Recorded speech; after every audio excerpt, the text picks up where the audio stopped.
तुम भी कमाल की बात करते हो, भक्त भी कहलाना चाहते हो और दिखावा भी नहीं छोड़ना चाहते। बुद्ध, मीरा, कबीर जैसी भक्ति पाना चाहते हो और रीति रिवाजों, श्रृंगार और शरीर से लगाव भी रखना चाहते हो, तो फिर ना हो पाएगा। मैं झूठा दिलासा नहीं दे सकता कि तुम भी भक्त बन जाओगे। तुम भी बुद्ध, मीरा, कबीर जैसे महान भक्त बन जाओगे। अपने आप को कम मत समझो। ये सब सुनना है तो किसी बाबा चिंचीर के पास जाओ, मैं तो सत्य ही बता पाऊंगा।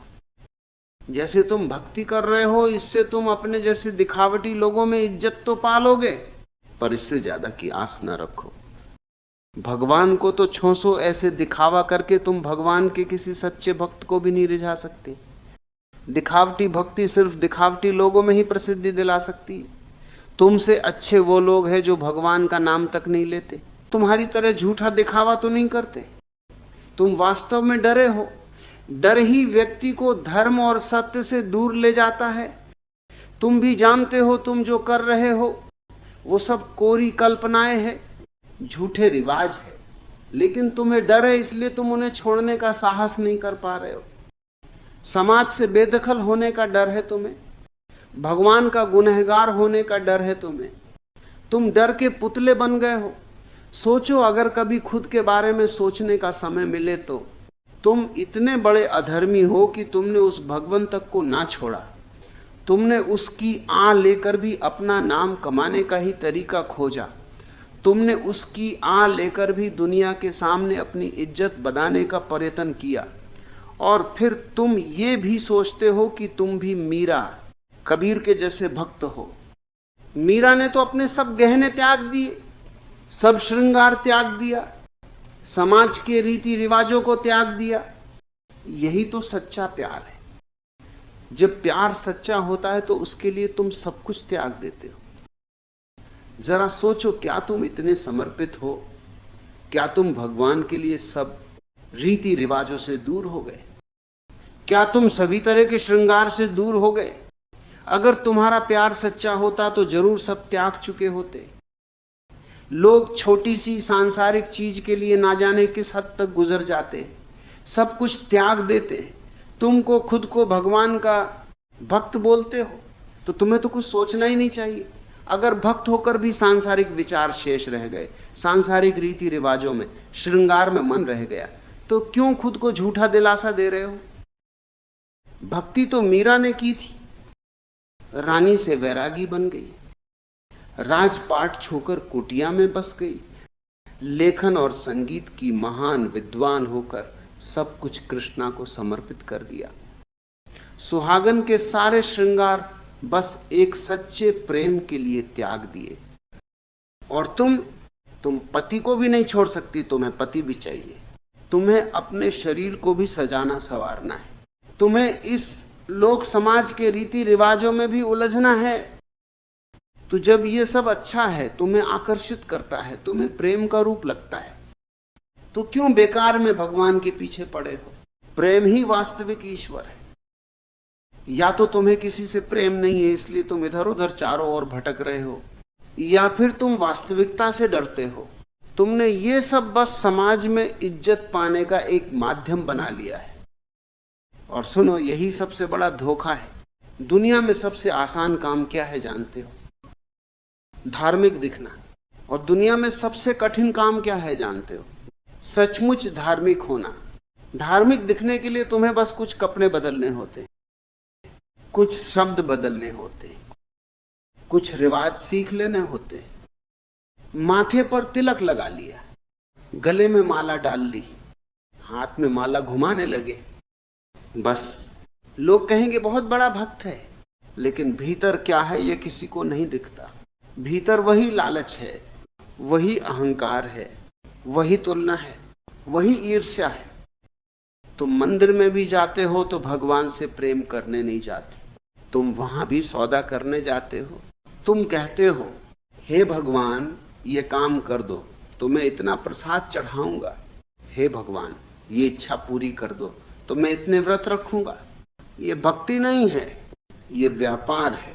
और सबसे मजेदार बात यह है कि तुम सोचते हो भगवान को भी ऐसे ही खरीदा जा सकता है जिस तरह बाजार में चीजें खरीदी जाती हैं। जरा सोचो, जिस सत्ता ने पूरे ब्रह्मांड को बनाया, जिसने सूर्य को जलाया, जिसने आकाश गंगाओं को जन्म दिया, उसे तुम एक नारियल से खुश कर लोगे? उसे तुम कुछ मिठाई चढ़ाकर मना लोगे? कितना अजीब भ्रम है ये। लेकिन ये भ्रम इसलिए बना हुआ है क्योंकि ये बहुत सुविधाजनक है।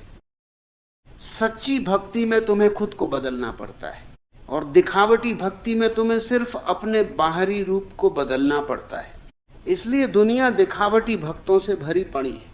मंदिर भरे हुए हैं, मस्जिदें भरी हुई हैं, गुरुद्वारे भरे हुए हैं, लेकिन प्रेम से भरा हुआ मन बहुत दुर्लभ है। और जब तक मन प्रेम से नहीं भरता तब तक भगवान केवल एक कल्पना है। सच तो ये है, भगवान कोई मूर्ति नहीं है, भगवान कोई किताब नहीं है, भगवान कोई रिवाज नहीं है, भगवान एक अनुभव है। और अनुभव केवल तब होता है जब तुम्हारा अहंकार टूटता है। लेकिन तुम अहंकार छोड़ना ही नहीं चाहते। तुम चाहते हो कि लोग तुम्हें भक्त कहें, तुम चाहते हो कि लोग तुम्हारी तारीफ करें, तुम चाहते हो कि समाज तुम्हें धार्मिक माने। और यही कारण है कि तुम्हारी भक्ति कभी सच्ची नहीं हो सकती, क्योंकि सच्ची भक्ति में दर्शक नहीं होते, सच्ची भक्ति में कोई देखने वाला नहीं होता। सच्ची भक्ति तो अकेले में होती है, जहां तुम और तुम्हारा अस्तित्व आमने सामने होते हो, और वहां कोई दिखावा नहीं चलता। वहां तुम खुद से झूठ नहीं बोल सकते, वहां तुम्हारे सारे नकाब गिर जाते और तभी पहली बार तुम्हें पता चलता है कि तुम कौन हो। लेकिन तुम उस जगह जाना ही नहीं चाहते। कोई अगर सुबह 4 बजे उठकर घंटी बजा रहा है तो तुम भी बजाने लगते हो।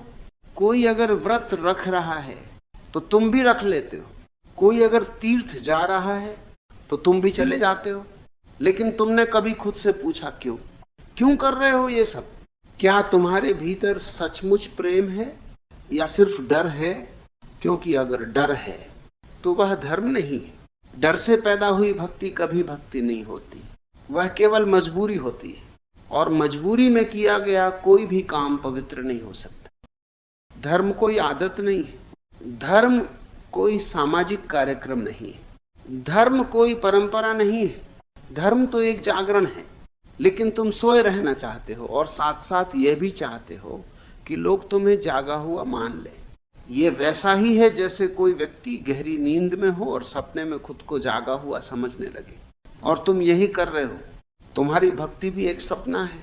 सपने में तुम मंदिर जा रहे हो, सपने में तुम पूजा कर रहे हो, सपने में तुम भजन गा रहे हो। लेकिन जब जीवन की सच्ची परीक्षा आती है तब तुम्हारी सारी भक्ति हवा हो जाती है। जरा ध्यान से देखो, जब कोई तुम्हारा अपमान करता है तब तुम्हारी भक्ति कहां चली जाती है? जब कोई तुम्हारे स्वार्थ के खिलाफ खड़ा हो जाता है तब तुम्हारा धर्म कहां चला जाता है? जब तुम्हारे सामने धन और सत्य में से एक को चुनने का अवसर आता है तब तुम्हारी भक्ति किस तरफ खड़ी होती है? सच ये है कि तुम्हारी भक्ति वहां खड़ी होती है जहां तुम्हारा स्वार्थ खड़ा होता है। और यही सबसे बड़ा प्रमाण है कि यह भक्ति नहीं है। भक्ति वह होती है जिसमें व्यक्ति स्वयं को भुला देता है, जहां स्वार्थ समाप्त हो जाता है, जहां मैं समाप्त हो जाता है। लेकिन तुम्हारी भक्ति में मैं सबसे ज्यादा मजबूत हो जाता है। तुम कहते हो मैं इतना बड़ा भक्त हूं, मैं इतने व्रत रखता हूं, मैं रोज इतनी पूजा करता हूं, मैं इतने तीर्थ कर चुका हूं। जरा गौर से सुनो, हर वाक्य में मैं खड़ा है, और जब तक मैं खड़ा है तब तक भगवान भीतर प्रवेश नहीं कर सकता, क्योंकि जहां मैं है वहां जगह भरी हुई है। भगवान को प्रवेश करने के लिए खाली स्थान चाहिए, और तुम्हारे भीतर खालीपन नहीं है। तुम्हारा मन रिवाजों से भरा हुआ है, तुम्हारा मन परंपराओं से भरा हुआ है, तुम्हारा मन डर से भरा हुआ है, और सबसे अधिक तुम्हारा मन अहंकार से भरा हुआ है। अहंकार भी बड़ा चतुर होता है। वह धर्म के कपड़े पहन लेता है, वह भक्त बन जाता है, वह साधु बन जाता है, और तब उसे पहचानना बहुत कठिन हो जाता है। साधारण अहंकार तो आसानी से दिखाई दे जाता है।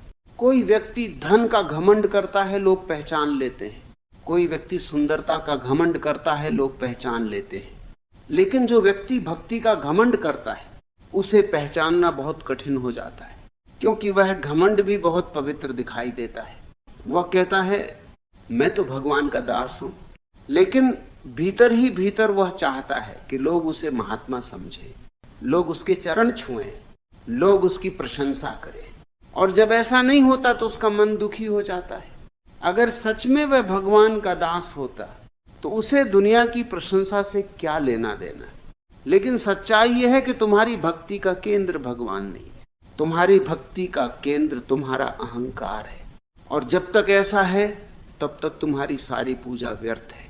तुम हजारों दीपक जला लो, तुम लाखों मंत्र जप लो, तुम सैकड़ों तीर्थ कर लो, लेकिन अगर भीतर प्रेम नहीं है तो ये सब केवल एक अभिनय है।